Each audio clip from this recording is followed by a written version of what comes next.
마태복음 3장 10절에서 12절 말씀입니다.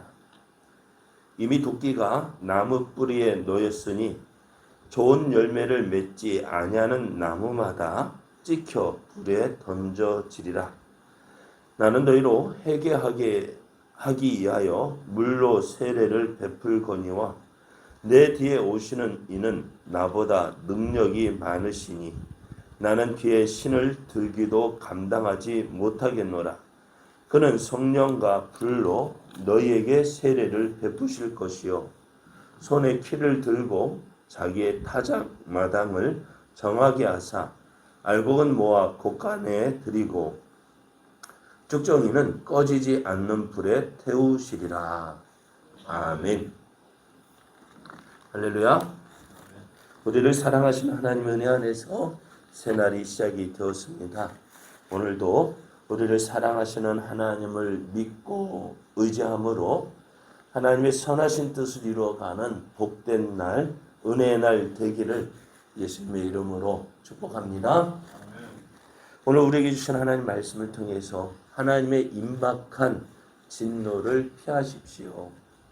하나님의 임박한 진노를 피하십시오. 이런 제목으로 하나님 말씀을 증거하겠습니다. 세례 요한이 강야에서 하나님의 말씀을 전하고 세례를 베풀 때에 많은 사람들이요 이 세례 요한에 있는 유대 강야로 나아가서 죄를 자복하고 세례를 받았습니다. 이들은 하나님의 은혜를 사모하며 나아갔는데요. 그래서 세례 요한 앞에서 죄를 자복하고 또 죄 씻음의 세례를 받을 때 저들에게 하나님께서는 한량없는 은혜를 부어 주셨습니다. 그런데 오늘 종교 지도자들이 세례 요한의 사역의 현장으로 나왔지만은요, 저들이 그곳에 온 것은요, 세례를 받기 위함이 아니었어요. 세례 요한이 어떤 사람인지 알아보기 위해서 어쩌면 호기심 가득한 얼굴로 세례 요한의 행동 하나하나를 지켜보았고 세례 요한이 말하는 그 한마디 한마디를 놓치지 않았습니다. 어떻게 보면 참 이게 은혜 받기에 참 좋은 모습이잖아요. 하나님 말씀 한마디 한마디 놓치지 않고 잘 듣고 있고요. 세례 요한의 행동 하나하나를 다 지켜보고 있는 거예요. 얼마나 은혜가 충만할까. 그런데요, 그렇지가 않았어요. 이들이 세례 요한을 주목하고 있는 이유는 세례 요한에게서 이 세례 요한에게서 어떤 잘못된 말, 행동 그런 것들을 찾아내어서 세례 요한의 사역을 위축하거나 제한하기 위해서였습니다. 그러다 보니 많은 사람이 은혜 받았다고 기뻐하며 즐거워하는데 이들은 그런 모습이 전혀 없었습니다. 그래요. 은혜 받았다는 것은 어떤 모습이냐? 그냥 내 마음을 좀 알아주었다. 그게 은혜 받은 게 아니에요. 은혜 받았다는 것은 뭐냐? 은혜 받은 사람은 변화가 있어야 돼요. 삶의 변화가 있어야 정말 은혜 받은 자의 모습입니다. 그래 때로는 한순간 내 마음을 감동시킬 수 있어요. 그러나 그것이 하나님께서 주신 은혜로 한다면 이제 그 말씀 붙잡고 변화된 삶을 살아가야 돼요. 내 감동 주셨는데 은혜 받았다는데 말씀 듣고 이거다. 그렇지 않아요? 그게 은혜 받은 거 아니에요? 그러면 어떻게 살아야 될까요?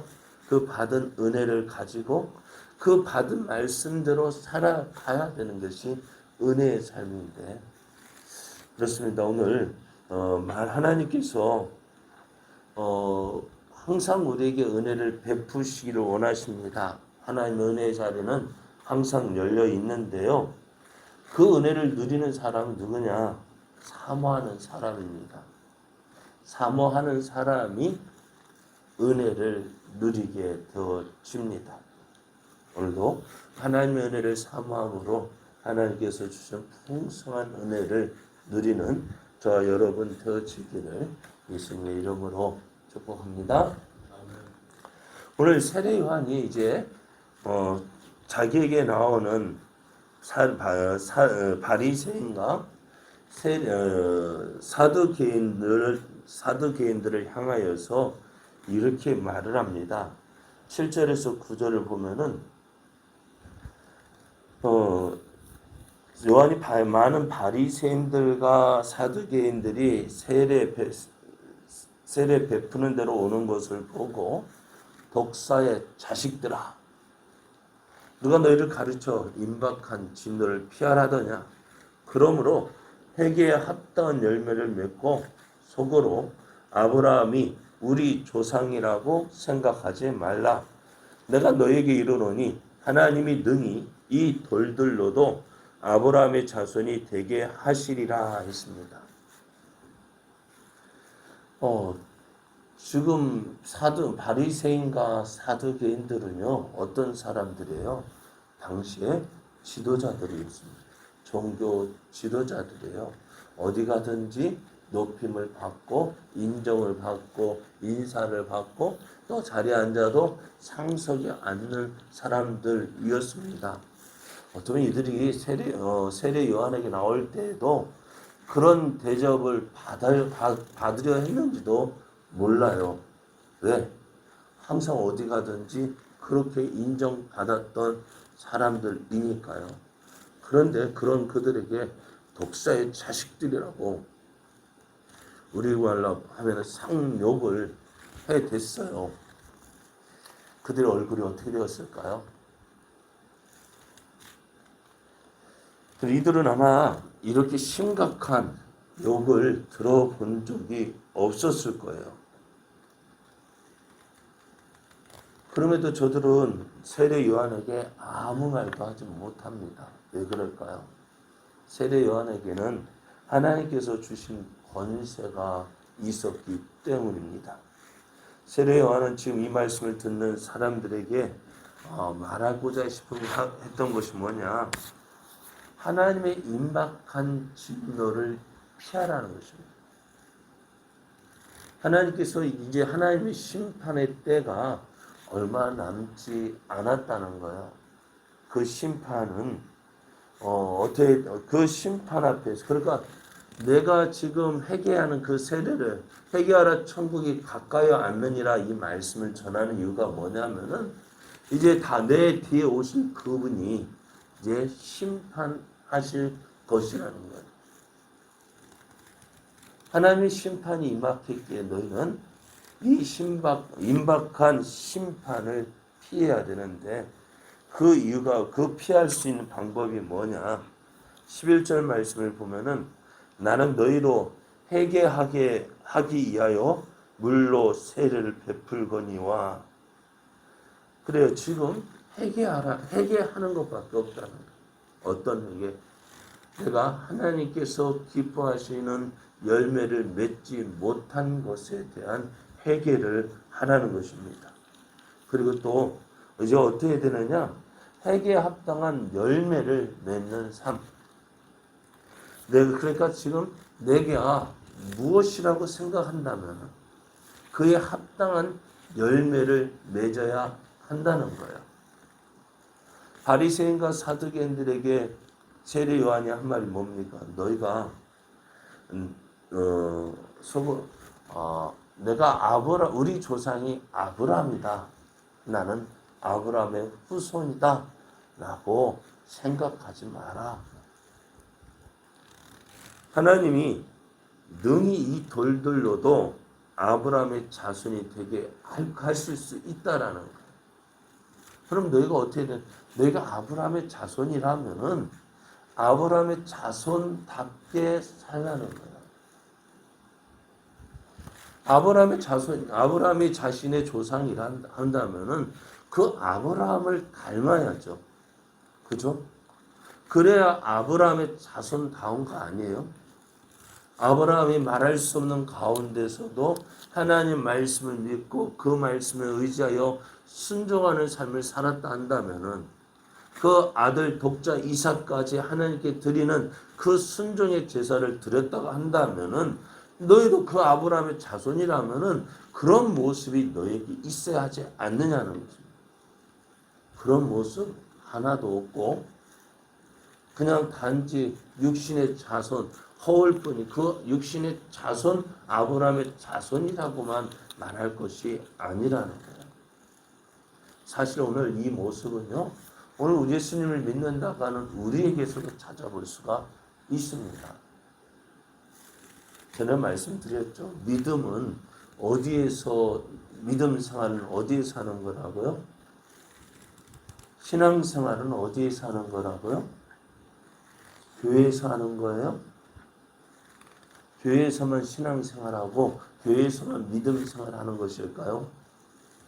아닙니다. 교회에서 믿음 좋아도요. 밖에 나가서 그 믿음의 빛을 발하지 않으면은 아무 소용없어요. 진정한 믿음 생활은요. 교회에서 하는 게 아니에요. 교회 밖에서 하는 거예요. 진정한 신앙생활은 교회에서 하는 것이 아니라 교회 밖에서 내가 믿는 하나님을 보여주는 거예요. 내가 하나님을 어떻게 믿는지 보여주는 것이 믿음 생활이고 신앙 생활인 거예요. 그럼 교회는 뭐 하는 것이냐? 하나님의 은혜를 받아 그 은혜를 누리는 것이 교회예요. 그래서 저는 교회를 주유소와 같다라고 말씀을 드렸습니다. 교회는 은혜를 받는 것이고요. 또 그 은혜를 받아서 활동하는 것이 어때요? 밖에. 교회 밖에서 우리가 믿는 하나님, 내가 하나님을 이렇게 믿는다. 그것을 보여주는 것입니다. 하나님을 믿는 사람은 이렇게 사는 것이다라고 보여주는 것이 진정한 신앙생활입니다. 그런데 많은 사람들이 어떻게 합니까? 거꾸로 생각해요. 밖에서는 개차반으로 살고 교회 안에서만 믿음 있는 척 하고 살면 된다. 그것이 믿음이 있는 삶이라고 생각합니다. 아닙니다.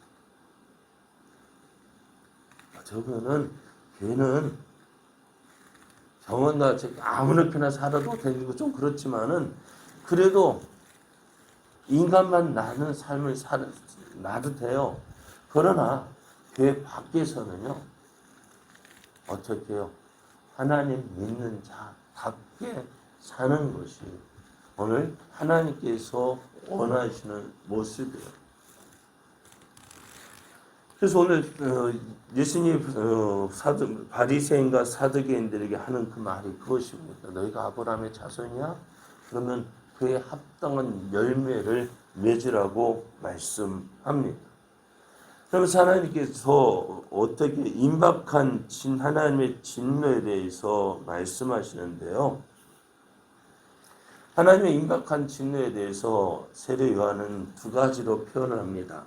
하나는 나무 뿌리에 놓인 도끼로 표현을 하고 있습니다. 도끼가 어디에 놓여 있다고요? 나무 뿌리에 놓여 있다고요. 당장이라도 그 나무를 찍을 수 있다. 찍은다면 당장으로 찍을 수 있는 그런 상황입니다.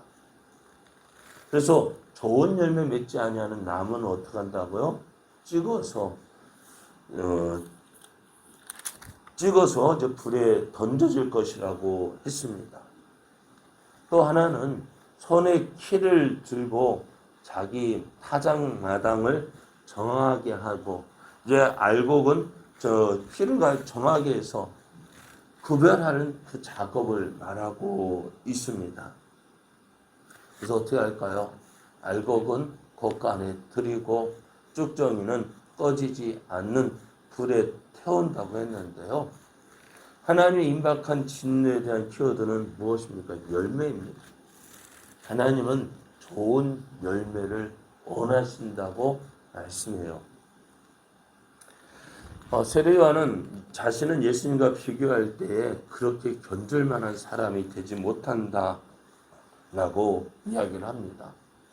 그래서 자신은 나는 너희를 회개하기 위하여 물로 세례를 베풀거니와 내 뒤에 오시는 이는 나보다 능력이 많으시니 나는 그의 신을 들기도 감당하지 못하겠노라. 그는 성령과 불로 내게 세례를 베푸실 것이라고 했습니다. 자신은 내 뒤에 오시는 분과는 비교할 수 없는 그런 아주 낮은 사람이다.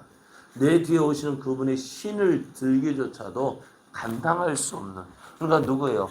내 뒤에 오시는 분은 나보다 능력이 많으신 분이신데 이제 그분이 오시면 어떻게 심판하신다는, 곧 얼마 남지 않았다는 거예요.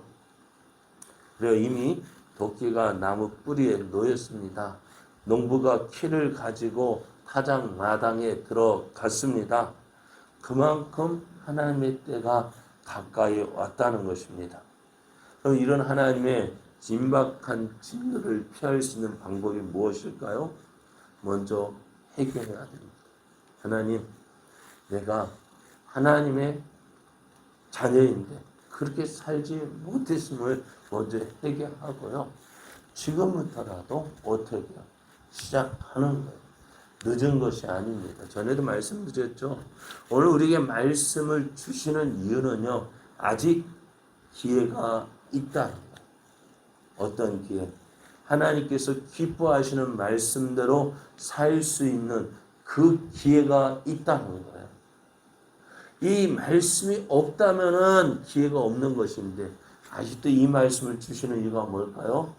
지금이 기회라는 거예요. 고칠 수 있는 기회, 하나님 기뻐하시는 삶을 살 수 있는 그 기회가 지금이라는 것입니다.